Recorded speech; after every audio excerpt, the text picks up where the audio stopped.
نبی پاک صلی اللہ علیہ وسلم کے ساتھ جو کچھ ابو جہل نے کیا حضور نے اس کا ذکر فرمایا. فرمایا فرعون بھی بڑا ظالم تھا پر یہ جو میرا فرعون ہے یہ اس سے بھی سخت ہے. فرعون سے سخت کہا ابو جہل کو، لیکن جب اکرمہ بن ابو جہل نے کہا نا میں کلمہ پڑھنا چاہتا ہوں، ناراض نہ ہونا، ہم عزت نہیں دے پا رہے. جو 99 خوبیاں ہیں لوگوں کی وہ چھپ جاتی ہیں، پر ایک خامی ساری دنیا دیکھتی ہے. یہ ہمارے اندر کی وہ کمزوری ہے جس نے ہمارے علماء اور مشائخ اور بزرگوں تک کو معاشرے کے اندر بدنام کر دیا ہے.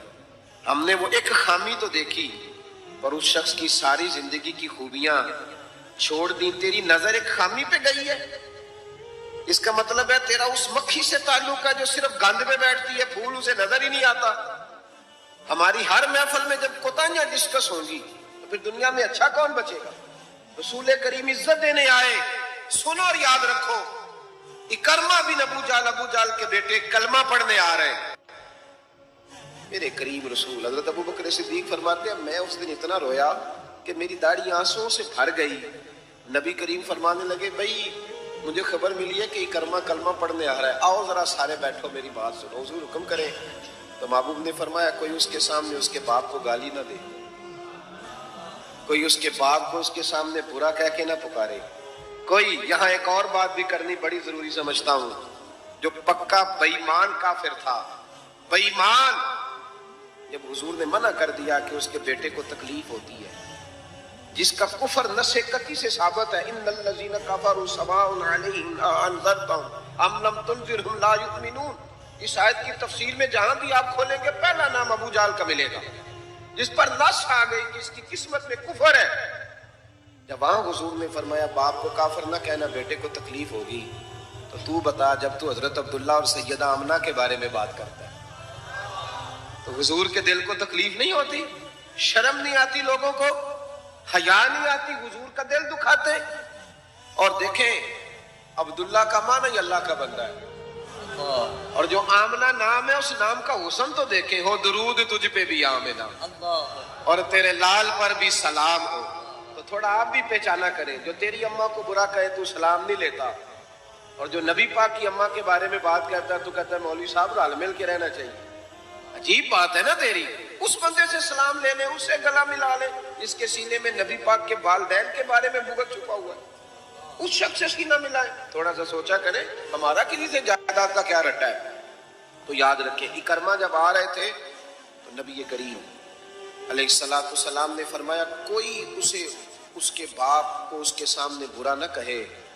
حضرت ابو بکر صدیق کہتے ہیں پھر حضور نے فرمایا کوئی اس کے باپ کا کفر نہ گنوائے، کوئی اس کی زیادتیوں کا ذکر نہ کرے، کوئی اس کے بارے میں کوئی آیت نہ پڑھے، کوئی میرا قول نہ دہرائے.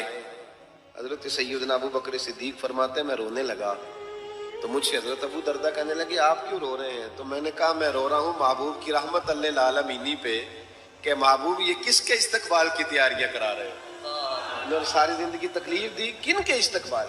خدا را ساری. اب یقین کریں آپ بیٹھ گئے کسی مجلس میں، ناراض نہ ہونا، علماء نیک لوگوں کی بات نہیں کرتا، اپنی اور آپ کی کر رہا ہوں. ہم کسی محفل میں بیٹھ جائے نا، ہم نے اب گناہوں کے نام بدل لیے. جھوٹ کا نام ہم نے بہانہ رکھا ہے، میں بہانہ کر چڑھیا سی، حالانکہ سچی بات کیا ہے؟ جھوٹ بولا. اور یہ غیبت کا نام ہم نے بدل کے گپ شپ رکھا ہے. تھوڑی دیر گپ شپ کریں. وہ گپ شپ کیا ہے؟ بڑے بڑے مذہبی لوگ میری طرح کے جبہ و دستار، وہ ساتھ والی اتنا اپنی جماعت کی تبلیغ کرنا ضروری نہیں سمجھتے جتنا ساتھ والی جماعت پہ تنقید کرنا ضروری سمجھتے. یوں لگ رہا ہے جیسے مقابلہ چل رہا ہے مذہبی لوگوں کا آپس میں. ہر آنے والے کو اور ہر ملنے والے کو اور ہر جس آدمی کا نام ہے اس کی کوئی نہ کوئی کوتاہی تلاش کر کے رکھنا ہمارا وتیرہ بن گیا ہے. اس مزاج کو بدلنا پڑے گا. جب یہ مزاج بدلے گا تو معاشرے میں حسن پیدا ہوگا. میری طرح جو آدمی بھی تھوڑا سا ممبر پہ بیٹھنے لگتا ہے وہ کہتا ہے میں ہی دین کا کام کر رہا ہوں. جو جماعت بھی کام شروع کرتی ہے کہتے ہیں صرف ہم نے کیا. بھئی تم نے کیا تو تم سے پہلے غیر مسلم تھے سارے، تمہیں کیسے پتا چلا یہ دین ہے؟ تھوڑا تھوڑا نرمی پیدا کریں، رویوں کو ٹھنڈا کریں. حضرت عمر بن عبدالعزیز گزر رہے تھے، لکڑی کے جوتے پہنے ہوئے تھے. ایک بوڑھے بابا جی سڑک کنارے سو رہے ہیں. حضرت کا پیر آ گیا تو بابا جی اندھیرا تھا، جلدی سے اٹھے. جب بندہ اس طرح ہڑبڑا کے اٹھتا ہے نا اچانک فٹافٹ، تو وہ کچھ سخت بات ہی کرتا ہے. تو بابا جی نے اچانک ٹکر ہو موٹر سائیکل کی بالکل، تو یکدم جملے کیا ترتیب پاتے ہیں آپ اندھے. تو بابا جی نے بھی اٹھتے کہا حال انتم الاعمى، پیر پہ پیر آیا. تو بزرگ کہنے لگے آپ اندھے. اب بڑی سخت بات تھی، معمولی آدمی نہیں، بادشاہ ہیں، اور اکیلے نہیں، 4-5 سپاہی ساتھ ہیں، ہاتھ میں تلواریں ہیں، نیزے ہیں، برچیاں ہیں. اور یہ وہ دور تھا کہ وہ بادشاہ کہلاتے تھے لوگ، جمہوری حکومتیں نہیں، ان کا سکہ چلتا تھا. اتنے بڑے آدمی کو کہہ دیا آپ اندھے. اس نے کہا آپ اندھے. حضرت عمر بن عبدالعزیز نہ ہلکا سا مسکرائے اور مسکرا کے کہنے لگے نہیں بزرگوں، مجھے نظر آتا ہے.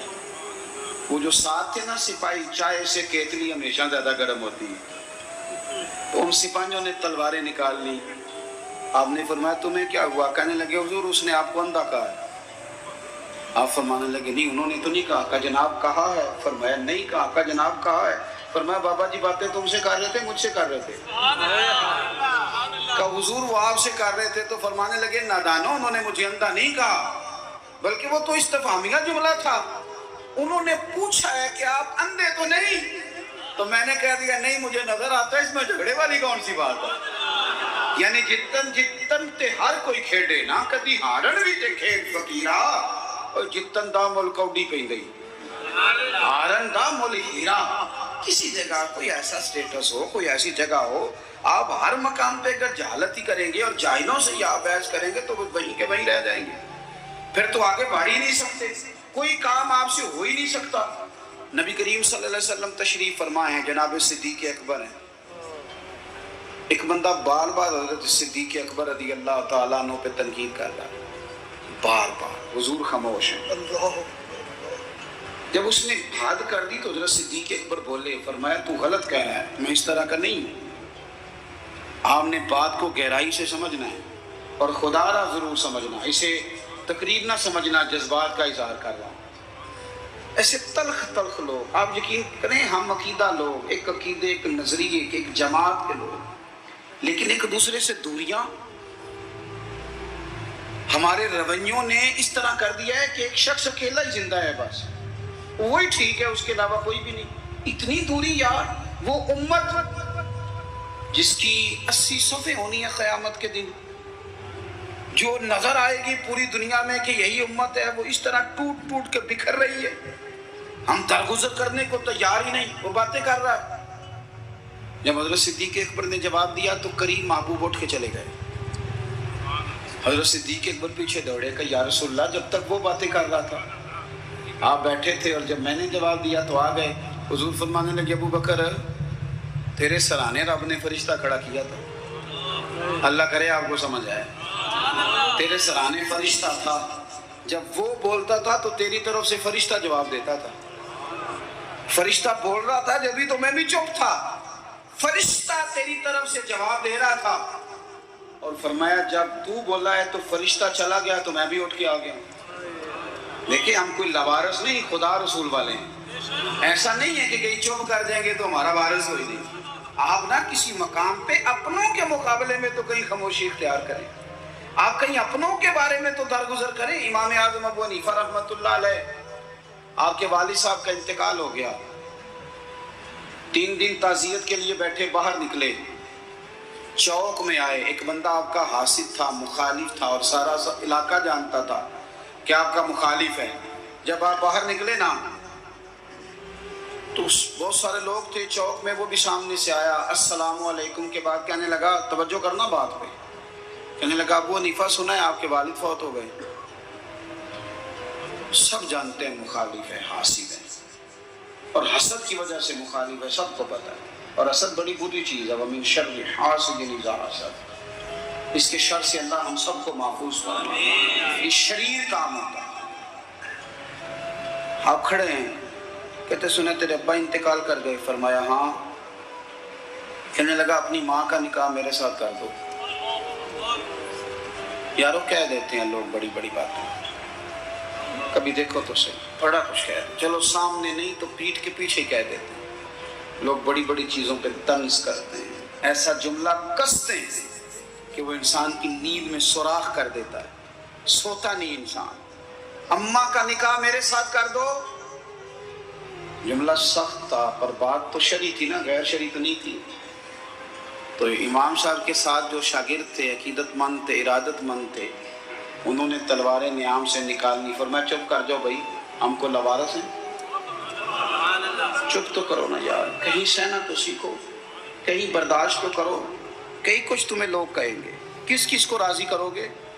حضرت امام صاحب رحمۃ اللہ علیہ نے ساری ہمت سمیٹی، آنسو جو چمکے تو ان کو بھی دامن میں سمیٹ لیا، ہمت جمع کر کے کہنے لگے میاں تم نے کہا ہے میں اپنی ماں کا نکاح تیرے ساتھ کر لوں تو عدت گزر لینے دے، میں تیرا نام لے کے اماں سے بات کروں گا، اگر وہ تیرے ساتھ نکاح کرنا چاہے تو مجھے اعتراض کوئی نہیں۔ اوئے ہوئے ہوئے، دل دریا سمندروں ہی ڈوبے، کون دلاں دیاں جانے، دل تو ٹوٹ گیا نا، بکھر کیا دیتے ہیں یار۔ کئی دفعہ جس نے 40 سال بھی قرآن پڑھایا ہو، مسجد نے ڈیوٹی کی ہو، اس شخص کو بھی کئی دفعہ لوگ مسجد کے دروازے پہ کھڑے کر کے بات کر دیتے، بڑی تکلیف ہوتی، بڑی تکلیف ہوتی ہے بعض اوقات۔ بڑے بڑے لوگوں کو لوگ کیا گزرتے، حضرت امام صاحب فرمانے لگے عدت بیت لینے دے، تیرا نام لے کے بات کروں گا، تیرے ساتھ نکاح کرنا چاہے تو مجھے اعتراض کوئی نہیں۔ یہ کہہ کے اپنے دوستوں کے بازو تھامے اگلے چوک میں گئے، وہ بندہ دھڑام سے زمین پہ گرا، اعتراض دھڑام سے گرا، روح ہی پرواز کر گئی۔ لوگ کہنے لگے حضور اسے کیا ہوا؟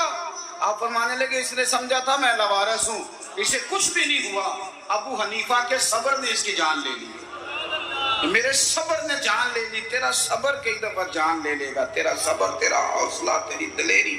آپ اپنی زندگی میں یہ کریں نا بھائی، کیا ماجرا ہے؟ ہم ہر وقت جو ہے کسی جگہ بھی عاجزی نہیں دکھاتے، کسی مقام بھی، کہیں مان جایا کریں چپ کر۔ امام زین العابدین، ایسے ہی بات پہ بات یاد آ گئی، زیادہ باتیں نہیں کرنی، بس سمیٹنے لگا ہوں۔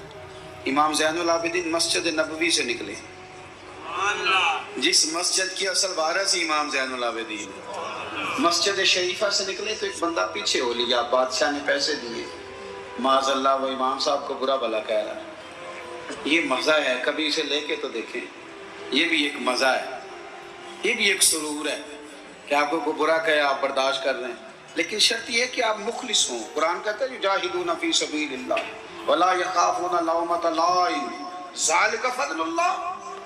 فرمایا لوگ اللہ کے راستے میں جہاد کرتے ہیں، لوگ انہیں برا کہیں تو پرواہ نہیں کرتے، ذالک فضل اللہ یؤتیہ من یشاء، یہ ان پر اللہ کا فضل ہے، اور یہ فضل رب جسے چاہے اسے عطا کرتا ہے۔ اللہ اکبر۔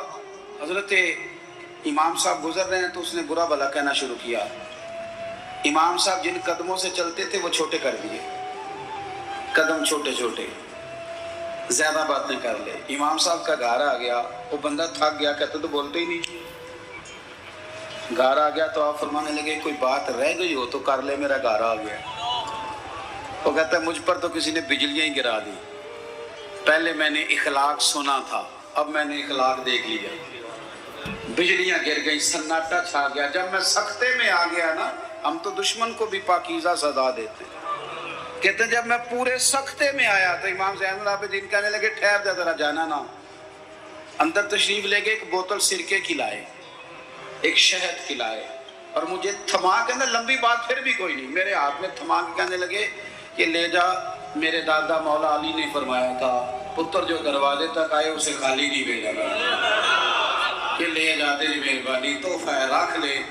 وہ شخص کہتا ہے امام صاحب پلٹ کے اندر جانے لگے تو میں قدموں سے لگا، پیر چوم کے کہا حضور وہ تو کسی بدبخت نے میری ڈیوٹی لگائی تھی، قربان جاؤں، قریب آ کے پتہ چلا ہے اگر نواسے کے اخلاق کا یہ حال ہے تو محمد عربی کا اخلاق اس طرح ہے، رسول کائنات علیہ السلام کے اخلاق عالیہ کا حسن کیا ہوگا۔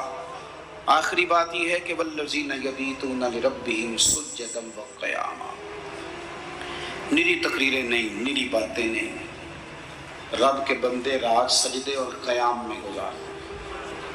آپ نہ لوگوں کو کتنے بھی دکھ بتائیں گے تو کمزور ہوتے جائیں گے، جتنا آپ لوگوں کے سامنے اپنی پریشانیوں کا ذکر کریں گے کمزور ہوں گے۔